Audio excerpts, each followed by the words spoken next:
बिस्मिल्लाहिर्रहमानिर्रहीम। मैं हूं आपका दोस्त खुदायर चन्नड़। पाकिस्तान के अंदर अब मौजूदा सियासी हालात जो हैं बड़े तेज़ी के साथ तब्दील हो रहे हैं, क्योंकि 2022 का मार्च का महीना बड़ा अहम बताया जा रहा है। क्योंकि इमरान खान साहब ने भी फरमाया है कि ये 2 महीने सियासी तब्दीलियों में बड़ी अहम साबित हो सकते हैं, और तमाम जितनी भी अपोजिशन है ये भी पूरी कोशिश कर रही है कि इमरान खान के ख़िलाफ़ अदम एतमाद लाने के लिए, क्योंकि इसका अब मौजूदा हालात में सियासी गठजोड़ का बड़ा खिलाड़ी तो आसिफ अली जरदारी है। आसिफ अली जरदारी साहब जो चाहते हैं, उनका मिशन है कि ना तो इस तरीके अदम एतमाद में नून लीग का उम्मीदवार हो, ना पीपल्स पार्टी का, ना ही कोई और इत्तेहादी इसके अंदर। उनकी ख्वाहिश है कि तहरीक इंसाफ के अंदर से ही एक अहम ग्रुप को तोड़ा जाए, उन्हीं को ही वज़ीर आज़म बनाया जाए।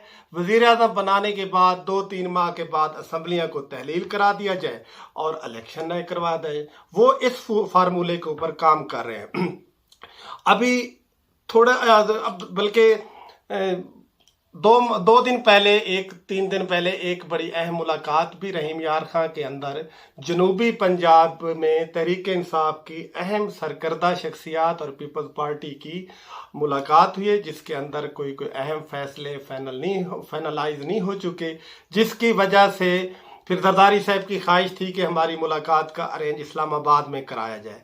इस्लामाबाद के अंदर भी मुलाकात हुई पीटीआई की अहम शख्सियात जनूबी पंजाब के लोगों की, लेकिन उसके अंदर जरदारी साहब चाहते थे कि मैंने से इमरान खान बात हो, उसके अंदर पीटीआई की कुछ शख्सियात चाहती थी कि मैंने से इमरान खान कैसे हो सकता है।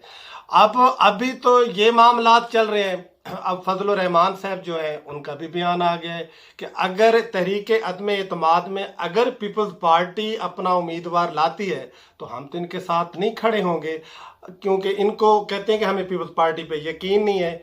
अगर फजलुर रहमान साहब चाहते हैं कि अगर नून लीग का बंदा आए या उनका अपना बंदा आए तो फिर तो ठीक है, पीपल्स पार्टी के साथ वो बदएतमादी की फिजा है, क्योंकि अभी तहरीक अदम एतमाद आई नहीं, वो वक्त ही नहीं आया, पहले ही इख्तलाफात शुरू हो गए। दरअसल ये जितनी भी अपोजिशन है, इनको एक दूसरे के ऊपर बदएतमादी की फिजा है, एतमाद ही नहीं कि कई बार एक दूसरे के साथ धोखे कर चुके हैं। अगर ये सारी अपोजिशन मिलकर ये मार्च तक अगर कोई अहम फैसला नहीं कर सकती या तहरीक एतमाद नहीं ला सकती, तो फिर नहीं लगता कि ये तहरीक एतमाद ला सकें या कोई बड़ी तब्दीली ला सकें। फिर लगता ये है कि फिर इमरान खान साहब ये तहरीक इंसाफ अपनी हुकूमत का वक्त पूरा करेंगे। शुक्रिया।